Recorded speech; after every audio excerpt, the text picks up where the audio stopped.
My name is Sarah Brickelman, and I was in a group with Nolan Christensen and Austin Van Dom.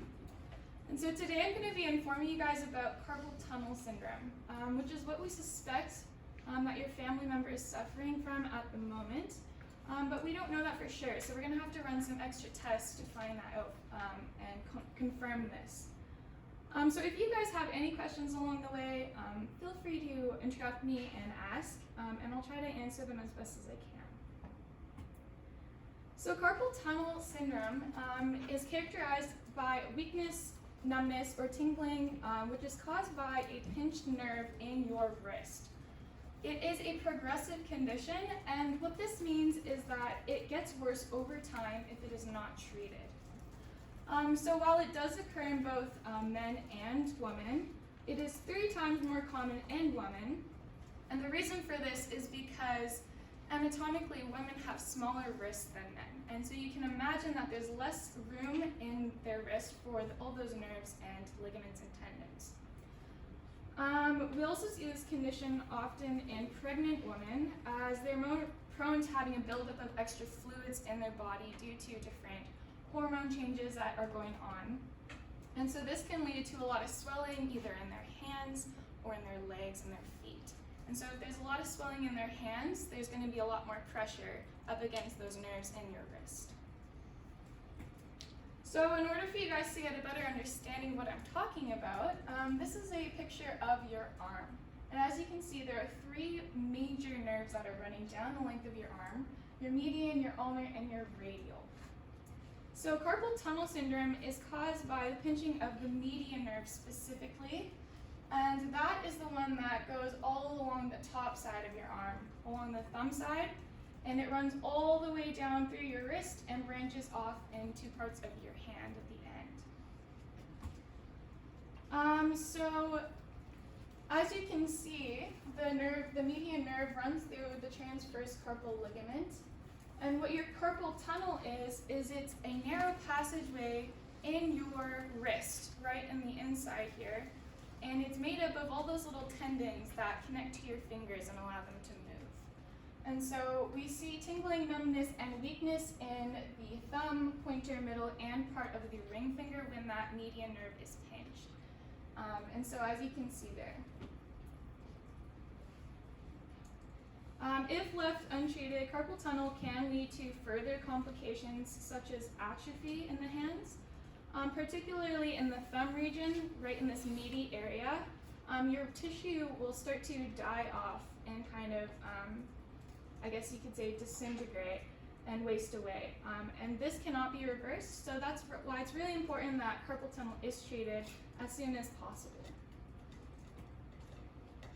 So for diagnosis, the first thing that the doctor is going to do with you guys, being the family members, is they're going to ask your family member a series of questions to get a general idea of the symptom history.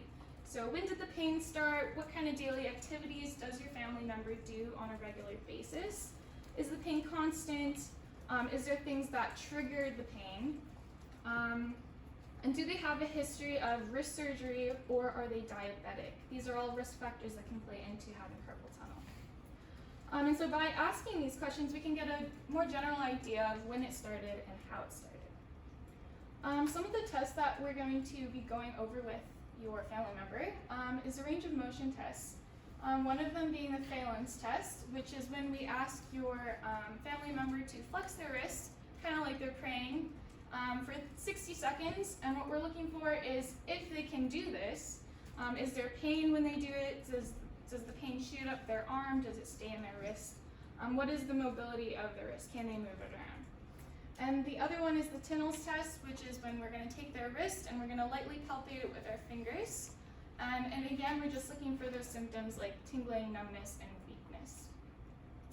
And we're also going to do a grip strength. We're going to test how hard your family member can squeeze, just to see the strength and if there's any loss of weakness there.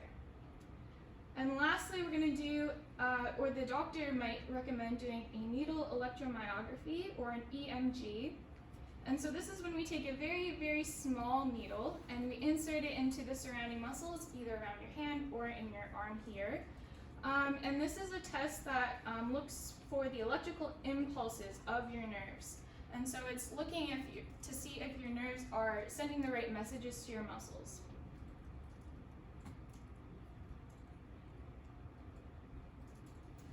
So once we have gone through the diagnosis part, we can kind of get a better understanding of how severe the carpal tunnel is. So in the best case scenario, we're not going to need any surgery. So all we'll ask is that they wear a wrist splint, which is just a sleeve that wraps around your wrist and stabilizes it and prevents it from moving around too much. Along with the wrist splint, we'll suggest Advil and corticosteroids. The Advil is simply for the pain that might be associated with the syndrome, and corticosteroids help to reduce that inflammation and swelling so that that nerve is no longer pinched. If carpal tunnel is a little bit more severe, we might have to recommend surgery. And so there are two types of surgery. They both do the same thing. Open surgery is when we make an incision along the inside of the wrist here, and doctors will go in and snip that ligament that is over the carpal tunnel, as you can see in that picture. Endoscopic surgery is the exact same thing. They're going to still cut that ligament, except it's less invasive. And so what they do is they insert two different probes, one above the wrist, one under the wrist, and one of these probes has a little camera so they can see what they're doing, and so there's not that big incision, say, anymore. So every surgery has its risk factors, of course, and so it's my job to help you understand what those are. So wound infections, scar formation, or potential injury to nerves or blood vessels might be a potential risk factor. However, despite all these things, carpal tunnel surgery has an over 90% success rate, so it's very little that you need to worry about. And I can confidently tell you that if surgery is the way to go, the doctors and myself included are going to help you with any worries that you have. And if your family member is feeling anxious or nervous about this, they can always come ask us about it, and we'll try to answer their questions for them. So recovery. Patient outcome is generally very good for people with carpal syndrome. If surgery is the plan of action, there will be some degree of stiffness or pain in the wrist for a little while that tendon heals back up.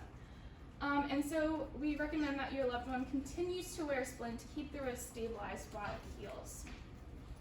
Prior or post-surgery, we may recommend physical therapy, again, just to strengthen up those muscles. As wearing a wrist splint, you're not using those muscles quite often anymore, and we got to strengthen those back up. People who do have surgery most likely will never get carpal tunnel syndrome again, just because once that ligament heals, there will be enough room for that nerve to run through freely. But if you do not have surgery, there's a chance that you can get it again. So it's important that you take the preventative methods to avoid that happening. Prevention. So to help along with the healing process, it's important to avoid doing continuous tasks that would put a lot of strain on your wrist. So as the family member, you may have to encourage your loved one to make adjustments to their daily routines. Anything that will minimize that really repetitive hand movement that may place stress on the wrist. So for example, typing and playing the piano are two things that should be avoided for a while of time while they're recovering. Things as simple as taking in the groceries, making sure they're not putting a lot of weight on their wrist, or anything like that. Also, we will recommend that they wear the splint, especially when they're sleeping, as when you're sleeping you're moving around a lot, and we don't want your wrists to be in funny positions when you're sleeping. And so I hope that was able to clarify some of the concerns that you had. Again, we're not sure if carpal tunnel is exactly what your family member is suffering from, but I hope you guys were able to get a better glimpse of what it is and a better understanding of how to treat it and prevent it in the future. And so if you have more questions, you can ask myself or your doctor, and or check out these resources. Thank you.